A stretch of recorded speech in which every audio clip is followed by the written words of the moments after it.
Anteriormente, em campanhas históricas da Fórmula 1, relembramos aquela temporada que testemunhou uma das façanhas mais impressionantes já vistas na história da principal categoria do automobilismo. A temporada em que uma equipe nova, surgida das cinzas de uma construtora gigantesca e com recursos muito limitados, conseguiu conquistar o título mundial daquela temporada. 2009, que é definitivamente uma das histórias mais fantásticas já vistas na Fórmula 1, mas essa minissérie vai além. E desta vez vamos voltar alguns anos no tempo para te contar sobre uma temporada em que aconteceu um duelo histórico, a que colocou Ferrari e Renault em uma disputa de talento pela maior glória do automobilismo. Um dos anos mais espetaculares vistos neste século. Senhoras e senhores, é hora de relembrar o ano em que Fernando Alonso e Michael Schumacher se enfrentaram representando a marca francesa e a marca italiana, em uma das batalhas mais emocionantes, polêmicas e duras dentro da Fórmula 1. Pois a temporada de 2006, com suas lutas, momentos históricos e confrontos, é digna de ser mais um capítulo desta minissérie. Então, senhoras e senhores, sejam bem-vindos a Sim Fórmula, o capítulo 5 de campanhas históricas da Fórmula 1 temporada 2006.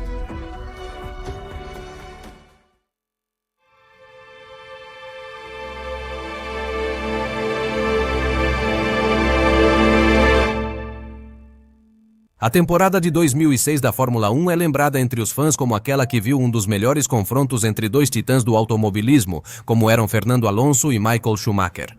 E a batalha feroz entre a construtora francesa Renault e a gigante italiana da Fórmula 1 Ferrari. Mas para entender a importância dessa batalha e desse confronto, como sempre, é necessário entender os contextos anteriores que retornam. Temporada mítica de 2006 da Fórmula 1.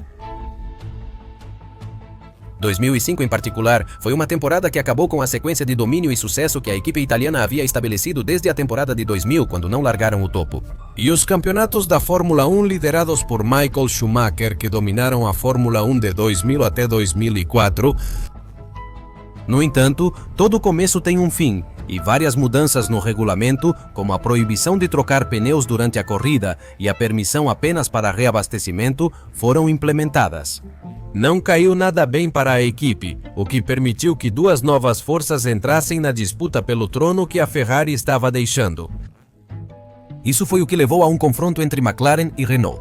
Ao final da temporada, os franceses conquistaram seu primeiro título de construtores e Fernando Alonso também foi campeão. Aos 24 anos, o piloto espanhol se tornou campeão mundial de Fórmula 1 pela primeira vez, marcando o feito mais importante de sua carreira. Para o ano de 2006, o regulamento teria algumas mudanças importantes, como o abandono dos motores V10 de 3 litros para dar lugar aos V8 de 2,4 litros. E o retorno das trocas de pneus após a proibição vista em 2005. Assim, exceto por essa mudança, os carros seriam quase iguais aos da temporada anterior. A temporada em que Fernando Alonso e a Renault se consagraram campeões graças à combinação de um carro rápido e confiável, além das mãos seguras do piloto asturiano, que permitiram uma vitória sobre a equipe. A McLaren, mesmo com um carro veloz, sofria com graves falhas de confiabilidade, permitindo que a Renault dominasse totalmente. Apesar dos sucessos e do título mundial atual, havia fissuras internas que precisavam ser consertadas. Pois, imagine no momento em que você conquista seu primeiro título mundial e consegue entrar no Olimpo da Fórmula 1 dos construtores. Você descobre que seu piloto com quem você conquistou o título vai dirigir para o rival em 2 temporadas? Pois é isso, senhoras e senhores. Isso ocorria na Renault, pois em 19 de dezembro de 2005, Alonso e McLaren anunciaram que estariam juntos na temporada de 2007. O que deixava o asturiano na incômoda situação de ter que pilotar durante todo o ano de 2006, sabendo que iria para a McLaren na próxima temporada. Situação que gerou incerteza sobre o comportamento do piloto e da equipe dali em diante. Mas Fernando e a Renault prometeram ser completamente profissionais até o fim do relacionamento, mesmo que a separação fosse totalmente iminente. Renault e Alonso sabiam que tinham um carro capaz de repetir o sucesso de 2005. Este era o R26, um carro muito competitivo, rápido, confiável e ainda com uma carta na manga. Um pequeno segredo, mas que bem implementado como eles faziam, dava uma vantagem bastante interessante no seu monoposto. Esse sistema, chamado Mass Damper ou amortecedor de massa, foi aprovado e implementado pela Federação Internacional de Automobilismo em 2005. Apesar de usá-lo em algumas corridas antes, só em 2006 aproveitaram todo o seu potencial. Sendo um sistema que consistia em uma massa suspensa na parte dianteira do carro, unida a algumas molas e cilindros com óleo de amortecedores que faziam o amortecedor se mover verticalmente, de cima para baixo, como um disco de 9 quilos. Com esse pequeno e aparentemente simples dispositivo, o carro sofria menos vibrações e podia atacar as zebras, melhor do que qualquer outro carro. Melhorar a resposta em asfaltos esburacados e evitar, na maioria das vezes, movimentos bruscos do carro. Voltando ao R26, um monoposto extremamente rápido e estável, que evidentemente gerava desempenho a favor da equipe em relação a outros rivais, o R26 era um carro extremamente completo. Era o principal favorito aos títulos, permitindo a Renault e a Fernando Alonso se tornarem bicampeões mundiais de Fórmula 1. As armas estavam postas e a Renault sabia o que tinha em mãos. Porém, nessa disputa não estavam sozinhos. Do outro lado do ringue, temos uma equipe italiana que é, historicamente falando, a escuderia mais bem-sucedida da história da Fórmula 1. O lendário cavalo rampante da Ferrari perdeu seu domínio em 2005 após novas regras afetarem seu desempenho. E de passar a dominar na temporada de 2004, em 2005 eles só conseguiram uma vitória em uma corrida onde apenas 6 carros competiram. A queda da Ferrari, causada principalmente pela regra de terminar a corrida como um único jogo de pneus, foi dramática. Mas a equipe não desistiu depois desse momento. Com o retorno da regra de trocas de pneus durante as corridas, além da implementação correta do seu novo motor V8 no carro redesenhado, a Ferrari voltou a ser competitiva. Tudo isso para recuperar o trono perdido em 2005, mas com toda a vontade do mundo de recuperá-lo, sabendo que tinham uma equipe técnica prodigiosa e, sem esquecer, continuavam tendo como piloto o 7 vezes campeão mundial Michael Schumacher. Por isso, todo o trabalho que haviam feito parecia indicar o retorno da marca italiana à disputa. Mas os rivais azuis, claro, não iam facilitar para eles. Assim, 2006 prometia outra disputa emocionante. Com a Renault no topo, mas com a Ferrari e a McLaren querendo tirá-los completamente do pedestal em um ano, com novas equipes como Toro Rosso, BMW, Sauber, Honda, Super Aguri e Midland. Além disso, com alterações como as classificações nos modos Q1, Q2 e Q3, novos pilotos, mas, evidentemente, as mesmas ambições de sucesso e glória. E a temporada de 2006 da Fórmula 1 começaria no quente e traiçoeiro deserto de Sakir para dar início a uma temporada emocionante, vibrante, polêmica e extremamente espetacular. Senhoras e senhores, sejam bem-vindos. Sejam assim a primeira rodada do Campeonato Mundial de Fórmula 1, o Grande Prêmio do Bahrein. O circuito do Bahrein, que estreou na Fórmula 1 em 2004, seria responsável por abrir o espetáculo da categoria. Para iniciar mais uma temporada que havia gerado muitas perguntas após a pré-temporada, mas onde tudo indicava que a Renault voltava à sua posição de favorita nesta temporada. Mas que, assim como no ano passado, haveria um desafiante que não iria facilitar as coisas para eles. Desde o início do ano, a Ferrari era a desafiante, conquistando a pole position deste grande prêmio com uma excelente volta de Michael Schumacher. E logo atrás, o novo integrante dessa equipe, após a saída de Rubens Barrichello, o brasileiro Felipe Massa, demonstrando que a Ferrari voltou e está pronta para competir. Por sua vez, o favorito ao título, Fernando Alonso, largaria na 4ª posição. Mas a confiança estava do seu lado e na corrida, qualquer coisa podia acontecer.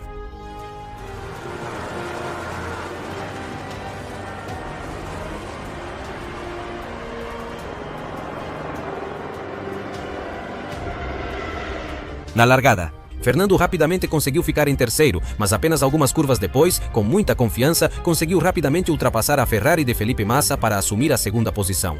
Portanto, em apenas algumas curvas, o Grande Prêmio se tornou um duelo entre Michael Schumacher e Fernando Alonso. Nas voltas iniciais, o asturiano apenas tentava se manter próximo, aguardando uma chance. Mas Felipe rapidamente começou a atacá-lo, tentando recuperar essa 2ª posição, e o ritmo do brasileiro parecia promissor. Até que, em um erro, tudo fica completamente arruinado.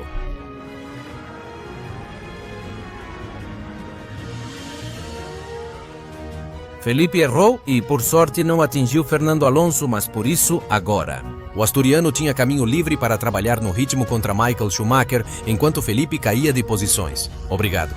Entrar nos boxes após destruir o pneu, onde uma parada muito lenta arruinaria sua corrida. No primeiro stint, Schumacher manteve ritmo sólido e se afastava do asturiano a cada volta, à espera de ver quem seria o primeiro a ter que entrar nos boxes para fazer sua primeira troca de pneus e reabastecimento de combustível. Na volta 14, Schumacher é o primeiro a parar. Por isso, Alonso precisava estender o stint, tentando alongá-lo com o pouco combustível que seu carro tinha naquele momento. Parando apenas na volta 18? Embora perseguisse o piloto alemão, esse stint seria o que ele usaria para buscar a liderança do Grande Prêmio. O asturiano rapidamente voou pelo asfalto do Bahrein tentando alcançar Michael Schumacher. E em apenas algumas voltas conseguiu diminuir a diferença e ficar cada vez maior nos retrovisores do carro vermelho. A 32 voltas do fim, Fernando já estava a menos de um segundo, deixando clara sua ameaça. Por enquanto, o heptacampeão evitava as ultrapassagens de Alonso. Por várias voltas, Schumacher fazia Fernando ler os patrocinadores da sua asa traseira. Mas dentro dessa equação restava uma parada nos boxes, e aí é onde estaria a chave da corrida. Com 22 voltas restantes, Schumacher faz sua última parada, deixando Alonso novamente na pista, com menos combustível no tanque e sem o bloqueio do alemão. Era o momento de Alonso virar completamente essa corrida. Alonso prolongaria por 3 voltas para tentar garantir vantagem e vencer a corrida, sua única chance. E na volta 39 era o momento de tudo ou nada.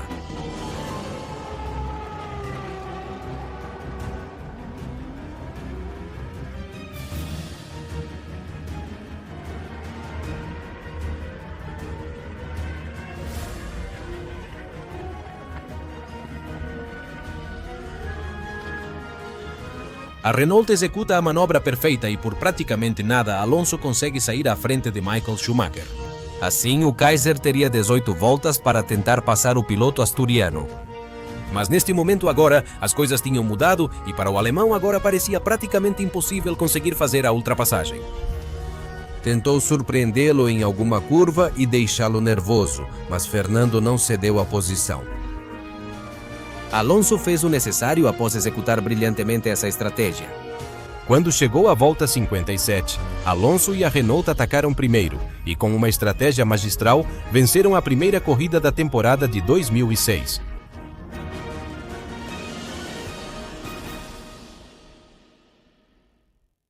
Os 10 primeiros pontos iam para a conta da equipe francesa, mas isso era apenas o começo de um início de temporada avassalador para eles, pois na Malásia ampliaram a sequência com uma vitória de Giancarlo Fisichella e um segundo lugar de Fernando Alonso. Apesar de um problema no Q3 que o fez largar em 8º, conseguiu chegar a essa posição. Além disso, a Ferrari teve uma tarde desastrosa, onde seus pilotos só conseguiram ser 5º e 6º. O drama da Ferrari continuou na Austrália, onde Massa bateu na curva 1 após contato com Christian Klien, da Red Bull. E Schumacher, também não se sairia muito bem nesse grande prêmio.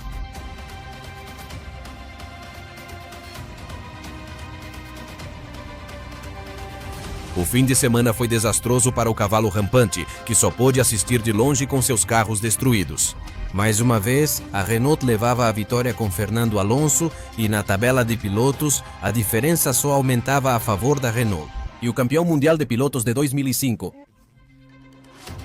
Após 3 corridas, Alonso liderava com 28 pontos. Fisichella era o segundo com 14 e Schumacher o quarto com 11. Enquanto na tabela de construtores a Renault vencia com folga com 42 pontos, seguida pela McLaren, que tinha 23 pontos. Em sua contagem e na terceira posição estava a escuderia Ferrari, com 15 pontos. Esse início de temporada estava indo muito mal para o cavalo rampante, com 3 grandes prêmios, onde não só foram derrotados pela Renault, mas também cometeram muitos erros. E se não quisessem que a disputa começasse a sair do controle, precisavam urgentemente vencer e tirar pontos de qualquer maneira. Para a sorte dos vermelhos, a 4ª rodada do Mundial seria no circuito Enzo Gino Ferrari, em Imola, para o início do Grande Prêmio de San Marino. Por isso, a equipe italiana correria com o impulso de sua torcida, extremamente necessitada de vencer e tirar pontos de todos os seus rivais. Tudo parecia se encaixar para esse propósito. Schumacher conquistou a pole do Grande Prêmio, com o Honda de Jenson Button em segundo e Rubens Barrichello em terceiro, enquanto Fernando Alonso largaria da quinta posição. Schumacher precisava vencer a qualquer custo e começar a recuperar pontos para não deixar o campeonato escapar. Em tão poucas corridas nesta temporada,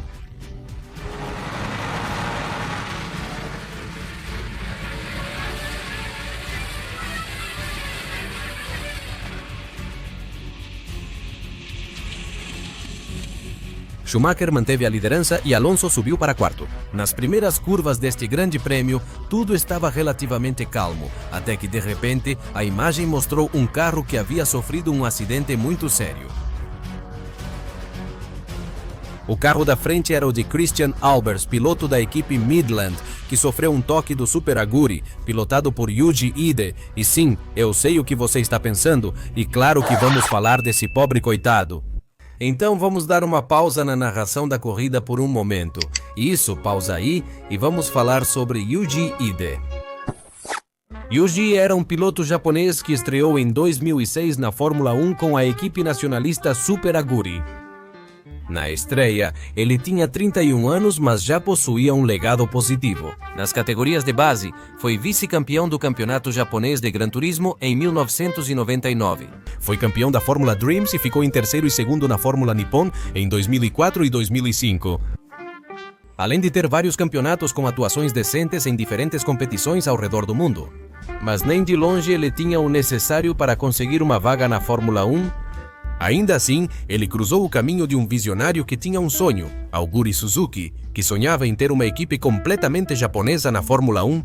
Porque, claro, para que procurar os melhores pilotos disponíveis para montar uma equipe de sucesso? Se você pode conseguir 2 japoneses e não se importar muito que um deles não tenha tanta experiência em campeonatos internacionais? E eu nem quero entrar no mérito de que o cara montou sua equipe com carros de 2001, porque essa é outra história. Mas enfim, vamos continuar com Yuji. Após montar a equipe, a Super Aguri contratou Takuma Sato e Yuji Ide como pilotos oficiais para 2006. Mas enquanto Sato já tinha experiência na Fórmula 1, Yuji, bem, não sabia nem falar inglês, então sem experiência internacional, sem nunca ter pilotado na Fórmula 1 e com um piloto que não sabia falar outra coisa além de japonês, me digam vocês, o que poderia dar errado? Mas olha, na sua primeira corrida, o ritmo dele era incrivelmente lento em comparação ao Takuma Sato, além de que nessa prova, ele acabou atropelando um mecânico nos boxes.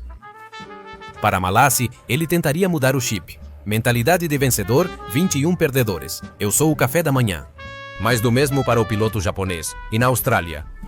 O cara na classificação rodou, mas dava para resolver colocando a marcha ré para voltar para a pista e continuar a prova. Mas essa fera, máquina, craque, artista, titã, gênio, mastodonte, tsunami, maremoto, terremoto, shake, meu pai, seu pai, nosso campeão. Ele não sabia engatar a marcha ré no carro, e como a equipe era japonesa, mas só os pilotos, os engenheiros não eram japoneses, e o engenheiro do Yuji, por mais que tentou, não soube como dizer para ele engatar a marcha ré. E depois de 3 minutos agonizantes, ele desistiu de engatar a marcha ré naquele carro e acabou saindo dele, abandonando a classificação. Assim, qualquer um pensaria que nosso craque máquina talvez não estivesse pronto para a Fórmula 1. E infelizmente ele acabou confirmando isso. Em Imola, Cassi envia Christian Albers para um meet and greet exclusivo com Ayrton Senna. Por isso, Aguri Suzuki e a Federação Internacional de Automobilismo disseram basta, o excluíram da próxima corrida e no final acabaram tirando sua superlicença. Impedido de competir novamente na Fórmula 1, ficando como um dos piores pilotos já vistos na história da principal categoria, com apenas 4 corridas disputadas. Mas enfim, depois de te contar a história de Yuji Hyde, vamos continuar com o nosso assunto. Após o acidente, um safety car teve que entrar para retirar o piloto e o carro da pista. O safety car ficou por algumas voltas até o reinício do Grande Prêmio, com Schumacher na liderança. Alonso precisaria passar por Felipe Massa e Jenson Button para se aproximar de Michael. E em um circuito onde ultrapassar é tão complicado? A missão parecia muito difícil para o piloto asturiano e durante boa parte da corrida. Alonso parecia não ter a oportunidade de alcançar seus rivais diretos durante as primeiras fases da corrida. Schumacher parecia completamente imbatível. Mesmo nesses momentos das primeiras paradas, ele conseguiu construir uma vantagem sólida a seu favor. Mesmo após as paradas, Alonso subiu ao segundo lugar pela estratégia e erros nos pitstops dos rivais. Já havia 10 segundos de diferença entre Michael e Fernando Alonso, então parecia que o Kaiser caminharia para sua segunda vitória da temporada. Mas agora as coisas iam complicar muito. Para ele, esse segundo stint estava sendo terrível. Schumacher estava sofrendo com graining nos pneus e estava perdendo muito tempo por volta em um intervalo de 8 voltas. Após a última parada de Schumi, Alonso já tinha tirado aqueles 10 segundos que existiam entre os dois. E esse foi o ponto exato onde vimos a repetição da batalha que já tínhamos presenciado nesse mesmo circuito em 2005. Faltando 28 voltas para o final, o asturiano já estava atrás do alemão e com um ritmo incrivelmente superior, mas dessa vez a disputa de 2005 seria ao contrário. Schumacher era a defesa e os ataques vinham de Fernando Alonso, que por mais que tentasse, não conseguia ultrapassá-lo. Em uma pista onde todos sabemos que ultrapassar costuma ser muito complicado, volta após volta, Schumacher evitava a ultrapassagem e por mais que Alonso colasse nele, não conseguia passar. Em uma aula defensiva do piloto da Ferrari. E como Fernando não conseguia superar o Kaiser, a Renault decidiu parar Fernando Alonso na volta 41 para tentar ganhar a corrida através da estratégia. Parando antes que o Kaiser fizesse sua última parada nos boxes, então a parada de Schumacher era iminente.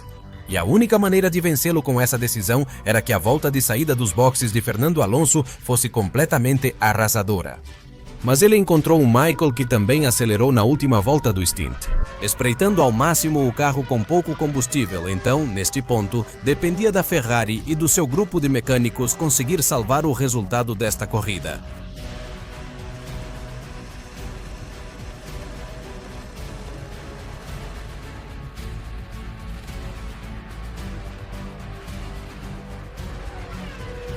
A jogada deu certo para a Ferrari, que graças ao pouco combustível, conseguiu fazer com que a última volta de Schumacher fosse boa o suficiente para defender a liderança da corrida. Com as paradas encerradas, Alonso precisaria ultrapassar Schumacher na pista para vencer este grande prêmio. Alonso seguiu de perto Schumacher, pressionando o alemão e buscando brechas para ultrapassar, mas o resultado era praticamente o mesmo. Schumacher se defendeu com tudo o que tinha, evitando qualquer ultrapassagem de Fernando. Este, por mais que tentasse, simplesmente nunca conseguiu encontrar a oportunidade perfeita para assumir a primeira posição da corrida. Então, na volta 62, a Ferrari conquistou sua primeira vitória da temporada com Michael Schumacher, no circuito que leva o nome do criador da marca.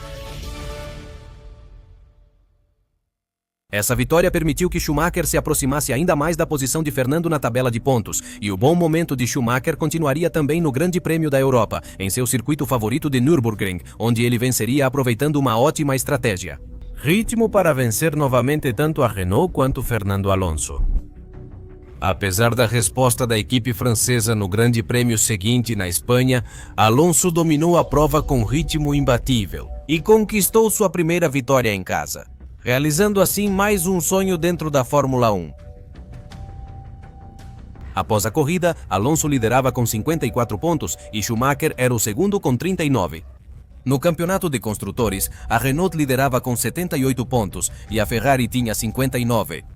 E apesar de ainda restar muito campeonato pela frente, era evidente que a tensão iria aumentar entre os principais e maiores candidatos ao título.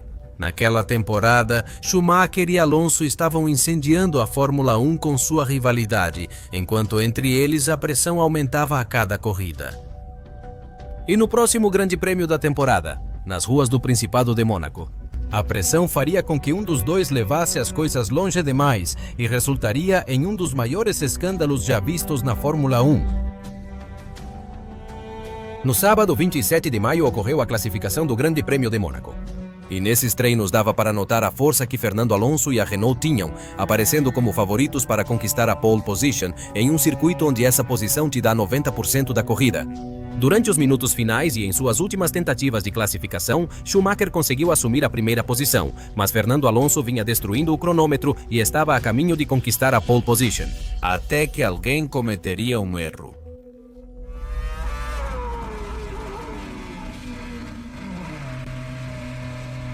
Esse carro que vocês estão vendo aí é a Ferrari de Michael Schumacher, que convenientemente ficou atravessado no meio da pista, na curva da Rascasse.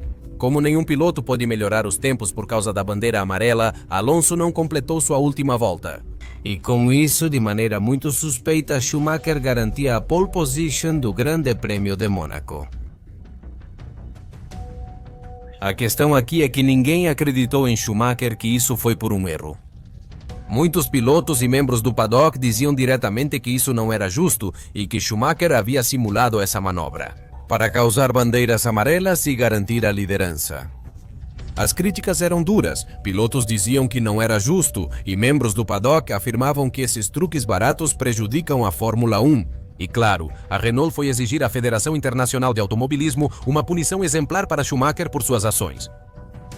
Keke Rosberg, campeão mundial de 1982, afirmou que foi a atitude mais suja e desprezível que já viu na Fórmula 1. Disseram que Schumacher deveria sair da competição após o ocorrido. Quando questionado sobre o que aconteceu, Schumacher negou as acusações, afirmando que apenas travou os freios e ficou sem pista, negando ter feito algo deliberado. No entanto, a Federação Internacional de Automobilismo não acreditou nem na Ferrari, nem em Schumacher.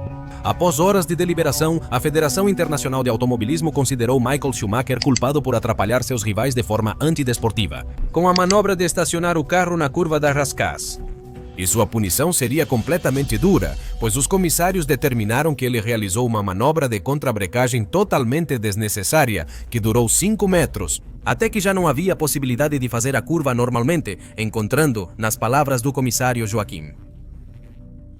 Inaceitável e patético perder o carro em velocidade tão baixa durante a manobra. E sua punição seria muito severa, pois o fariam largar do fundo do grid como punição por sua ação deliberada. Evidentemente, isso não agradou à Ferrari, que discordou da decisão, a ponto de Jean Todt declarar indignação. Mas apesar disso, nada puderam fazer, e Schumacher teria praticamente arruinado o Grande Prêmio de Mônaco. Alonso ficou com a pole position e dominou a corrida de ponta a ponta. E embora Schumacher tenha conseguido se recuperar para terminar em 5º lugar em uma façanha bastante notável, o asturiano voltou a tirar 6 pontos dele nesta competição. Só que aqui o ritmo de Alonso não parou. No Grande Prêmio da Grã-Bretanha, o piloto asturiano dominou novamente e venceu com 13 segundos de vantagem sobre Michael Schumacher, que ficou em segundo. O Kaiser queria reduzir a diferença de pontos, mas a corrida no Canadá foi muito difícil. Após largar e perder posições, Alonso liderava tranquilo. No fim, com bom ritmo e estratégia, ele se recuperou e terminou em segundo. Ele não evitou que Fernando Alonso vencesse pela 4ª vez seguida e 6ª na temporada. E que a diferença de pontos chegasse a 25 entre os dois, talvez. Com os números que se usam hoje em dia na Fórmula 1, 25 pontos podem não ser nada, mas no sistema de pontuação antigo, 25 eram mais de 2 vitórias de diferença. Neste ponto da temporada, e tendo chegado ao meio da temporada, tudo parece indicar que Fernando Alonso caminharia rumo ao seu bicampeonato e a Renault também conquistaria o bicampeonato de construtores. A diferença nas tabelas era grande e, sem mudanças, a escuderia do cavalo rampante dificilmente reverteria a situação. A Ferrari estava desesperada para vencer, pois se continuasse perdendo pontos seria impossível recuperar a diferença na temporada. E se havia uma esperança de recuperação, ela teria que vir nos Estados Unidos, no mítico circuito de Indianápolis. A situação melhorava para o cavalo rampante, mas piorava para Fernando Alonso. Desde a classificação já dava para ver que esse não seria um circuito muito favorável para eles. Quando Schumacher conquistou a pole position e Alonso só conseguiu o 5º lugar, a mais de meio segundo do tempo marcado pelo Kaiser durante a largada. As Ferrari conseguiram defender a primeira posição, mas com Massa assumindo a liderança e Schumacher ficando em segundo, enquanto Alonso se manteve atrás, avançando até a 3ª posição. Mas uma vez passadas as primeiras curvas, aconteceu novamente um acidente muito violento.